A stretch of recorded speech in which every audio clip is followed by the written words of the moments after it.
Welcome to Wealth Talks, where we talk about solutions, money, and other things that create wealth in your life. John, it's good to be back in the studio with you today. Good morning. You know, we're going to talk today about something that really helped me wrap my mind around the perpetual wealth code. Okay. Because, you know, a lot of people out there are selling life insurance. They're selling IUL, VUL, and even participating whole life. And many of them don't understand that it's not the life insurance that is the magic bullet here. Right. You know, talking to a client the other day, and they can't afford a life insurance policy, but they can still put the perpetual wealth code into motion, create wealth in their life. And you know what?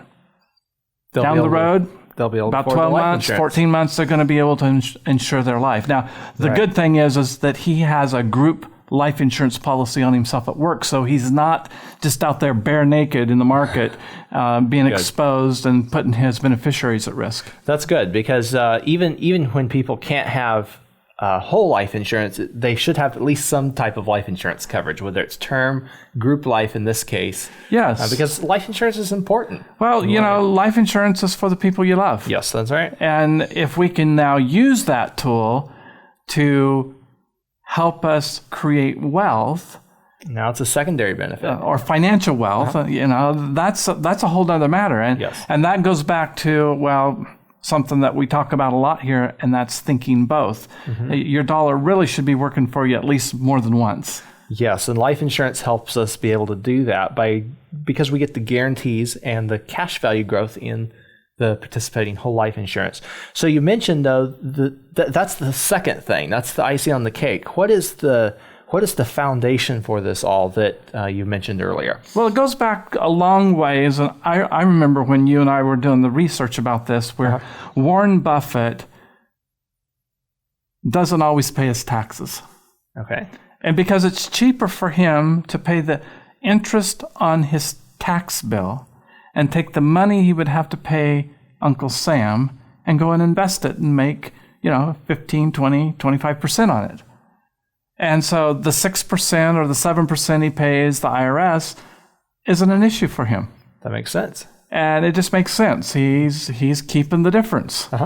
And so that then, along with something I read and researched out when I was writing the book, Winning Your Financial Game, when Jeff Bezos started Amazon.com, he understood a principle that everyone laughed at him about.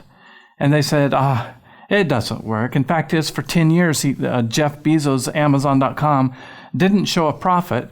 And it wasn't until 2001 that he made, like $5 million, which was like a 1% share for his shareholders. So everyone was kind of mocking him. But his principle was this, that slow and steady wins the race. And to be slow and steady, we always have to make sure that the money we are using is less than the money that we're paying back. And that's called free cash flow. So we can understand this probably best by thinking of a credit card. You've got a credit card. If you go down to the store and you buy something today, you don't have to pay that off at the end of the month, do you? No, I don't. And if you don't pay that credit card off at the end of the month, did your free cash flow increase or decrease? Well, with standard groceries and personal purchases just on a credit card, if I don't pay it off, it increased. Because I have the money that came in as income, but I didn't spend it. Yeah, so you might have spent like $72 on a $6,000 bill for the month.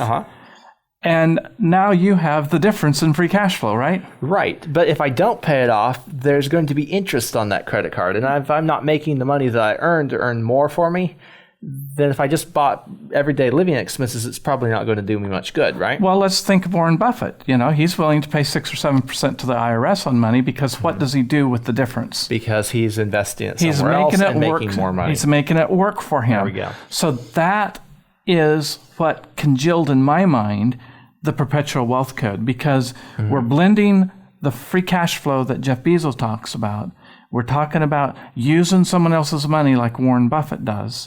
And we're saying, how can we put this together with life insurance? And then Now we've got something that's really, really powerful because the insurance company is happy to loan us their money on the collateral of our death benefit, aren't they? Certainly. And if we can do that, and we can pay the insurance company 4, 5, 6, or 7%, and we can go out and we have a method of making 18 or 20% like Warren Buffett does, we're doing good, right? Sure. But how many of us are like Warren Buffett? Can you make 18% on your money? I couldn't do it. Go out and do it tomorrow. So that made me think of an old farmer that I used to know, and you remember Charlie Elliott. Yes, I do. And Charlie, owned the land all around us when we lived in Virginia, and he ran cattle on it, and we'd have some good conversations. And he told me that his father always told him, "Son, if you can't make a penny, you save a penny today." And so a lot of people are out there assuming huge risk to try to get a gain, and yet what they don't understand is that we can use this free cash flow method to save more and free up cash flow, just like Jeff Bezos talks about. We like to call that positive cash flow. So let's just use a simple number. Let's say that I've got $10,000 that the insurance company will loan to me. And if I use that money to pay for $10,000 of expenses that I was going to have to spend my income or my cash for, well, I just freed up $10,000 of cash, didn't I? That's right. Now, if I go out and spend that cash on something else, I've just destroyed the whole game. Unless that something else is going to bring you more cash flow. Right. Yes. But and I could immediately pay that loan back off. And if I do that, like a lot of people are advocating to just borrow from life insurance and pay it back, and things are going to magically grow, and you're going to pick the low fruit.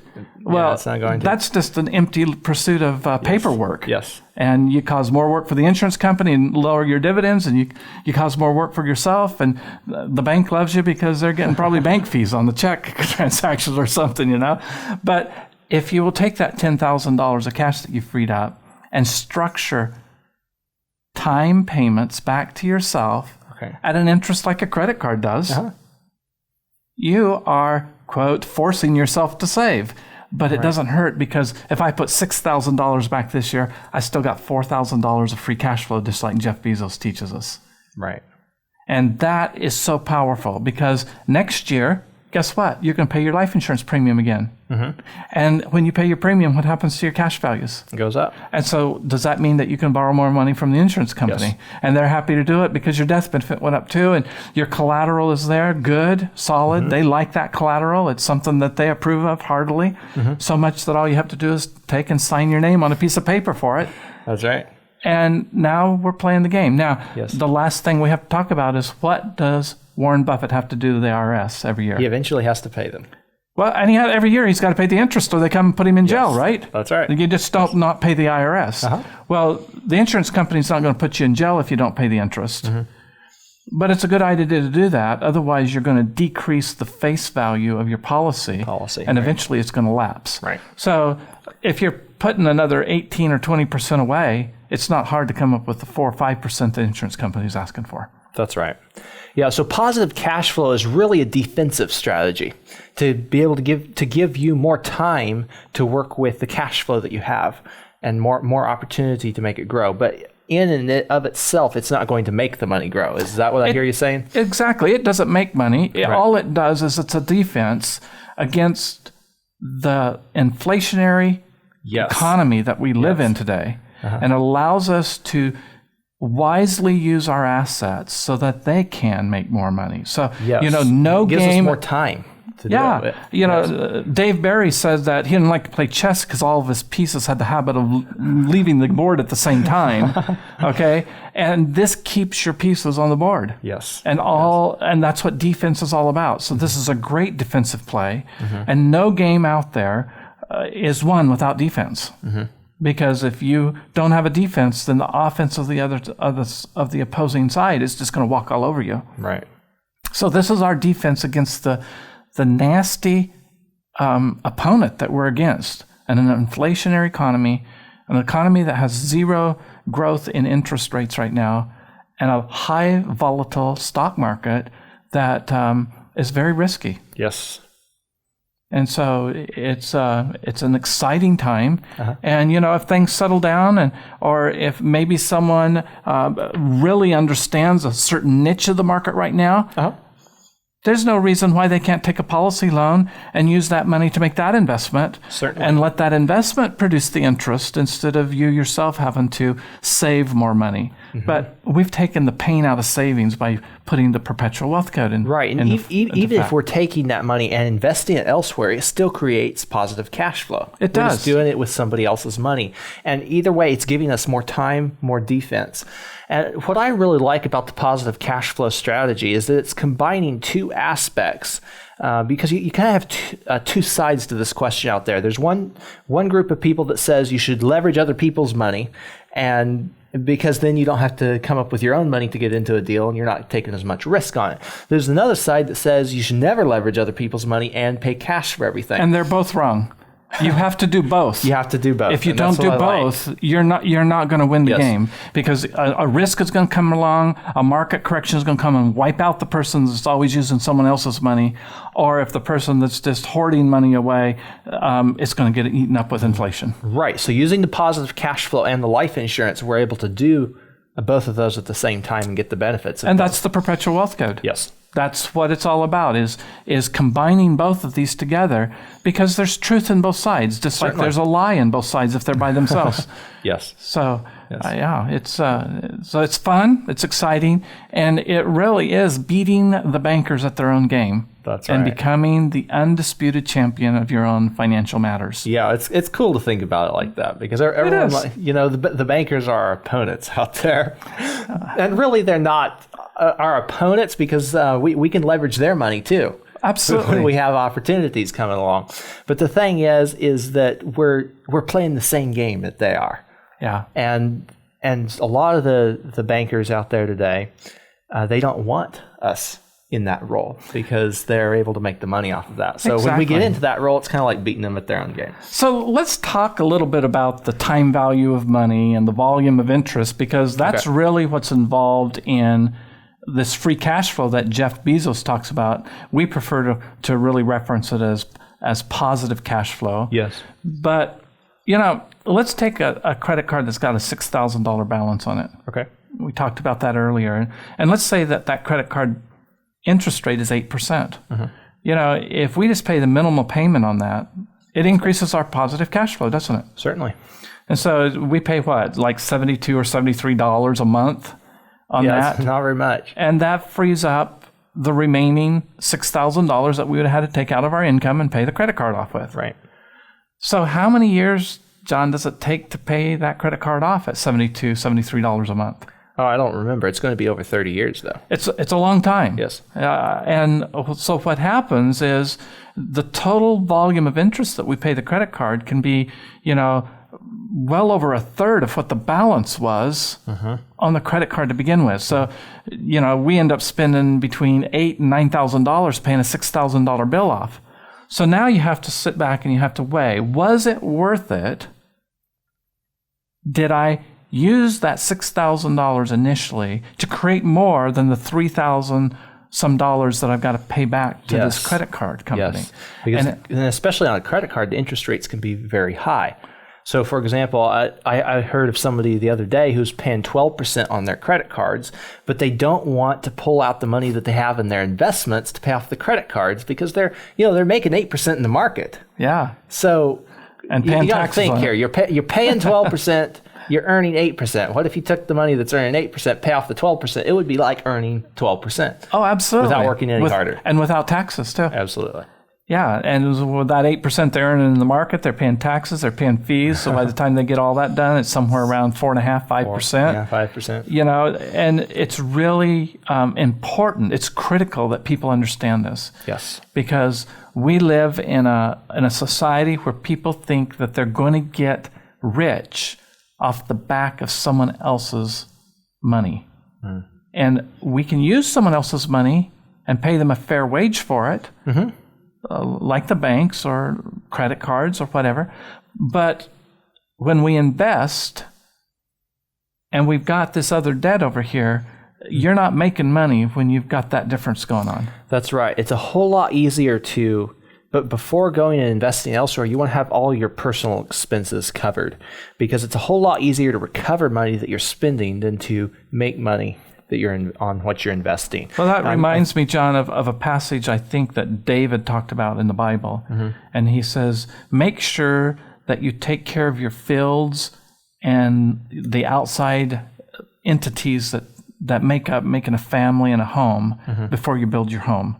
And we have to take care of that, of our own personal expenses before we start building on that foundation. Otherwise, there is no foundation for it to set on. And so, yeah, we have to take care of those outside debts. Otherwise, they're going to literally destroy anything we try to build. That's right. And I'm thinking of there was this statistic I was reading here a while back, and I don't remember the exact numbers on it, but I believe it was less than 1% of the wealthy people, some of the top wealthy people in America today made their money in the stock market. Less than 1%. Very, very few people have, and very, very few people have made it on compound interest either. Yes. Which people, it's the eighth wonder of the world, but it's always working against people. Right. And in this example, you said someone's making 8 and they got debt at 12. That's not compounding for them. It's against them. Exactly. They're accruing the compounding against them faster than they're getting it going for them. It is. And so some of the best ways to make money is to cover that personal basis first, to get the foundation of guarantees that we can get with the life insurance, and then to use the positive cash flow defensively to recover more of our home base, and then to go out and invest in business opportunities and things that we're doing to create more wealth, not necessarily trusting someone else in the stock market. Well, to do that for us. People often ask me, well, how do you make money in investments? And I always come back to say, well, are you making money off your ordinary household expenses yet? And if they're not, in my opinion, they're not ready to try to go out and invest. Because this is the question I ask. Do you know more about where the S&P 500 is going to trade tomorrow? Or do you know the fact that you're going to eat? The fact that we're going to eat better. Do you know the fact that you're going to wear clothes tomorrow and have a roof over your head and drive a car and put gasoline, pay the insurance on it? Or do you know where the Dow or, Microsoft is going to trade tomorrow? And we all know that we're going to take care of our needs. So if we finance those needs first with the perpetual wealth code, yes. Now when we get the flow of that and free up the cash flow, the positive cash flow that comes just from that, we'll be better prepared to be able to have money to risk in something we don't know as much about. And yet, what many advisors tell people to do is, well, you got to diversify in all this unknown stuff out here. And it always makes me think of what Warren Buffett says, diversification is for people who don't know what they're doing. Yes. We know we're going to eat, we know we're going to get clothed, we're going to know we'll have a roof over our head, yada, yada, yada. And so that's where we start, because that's what we know. Yes. And once we get that done, then, what happens is the next step appears to us. That's right. It's really living in faith. And faith is just walking as far as I can to see around the next corner. That's right. And if I haven't walked along this pathway of what I can see, faith does not exist for me. Because I got to get to the end of this corner to see what's around the next corner. That's right. So this is what I'm so excited about, because the perpetual wealth code is the engine that drives winning your financial game. That's right. And there's no successful person that I've ever studied that hasn't put it into practice. They may not use a life insurance policy to do it. They might use their unpaid taxes. Sure. Or they might use stockholders' money like Jeff Bezos did. But they're using someone else's money and they're leveraging it and they're taking care of the things that they know most about. That's right. That's what we want to help people do. And we start where you're at and we move forward from there. And until you've covered the bases of what you are most familiar about, then we can't move further than that. Yeah, and it's a beautiful system too, because the perpetual wealth code system can be put into any business, into any personal life. You can work it all together. The dynamics of that system are going to be different, but the principles are the same. They're the same. They're constant, and they've been universal for years. I mean, it's a universal laws. It's based on the law of scarcity, the law of liberty, like we've talked in previous. And when we just put that knowledge into practice, it works because it's just like the law of gravity. You can't defy it. We can overcome it with other laws, but we can never defy it. So, that's right. And principles are the only thing that we can take from generation to generation, because the experience that we learn, the tips, sometimes those are only applicable for a limited period of time. That's right. And then it changes. Yeah. And so the principles are what's going to stay with us and guide us to find the new applications for those principles in our everyday life.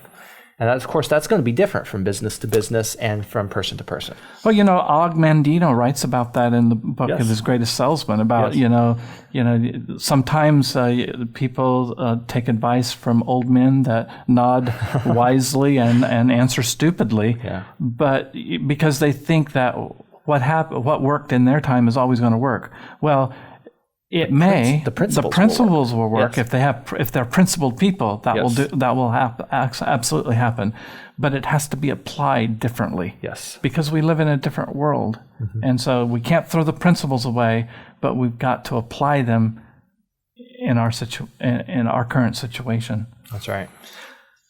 Wow. So this is the heart and the soul of what we do. The Perpetual Wealth Code is the engine that drives winning your financial game. And like I said, I've never met anybody that has not used the Perpetual Wealth Code if they're successful. In some shape or form. The principles behind it. Absolutely. So next time we'll be back again, and we'll be talking about another concept and a mindset that we have to think maybe a little bit different than we've been trained or been told, and because we want people to win their financial game. Yes. We want people to be wealthy because we don't like people's chess pieces all to leave the board at the same time. And the more wealth that we can generate, the more people we can help. That's right. And that's what we're here in this world to do, is help people. Yes. So until next time, have a great week, and we'll talk again. All right. Have a great week.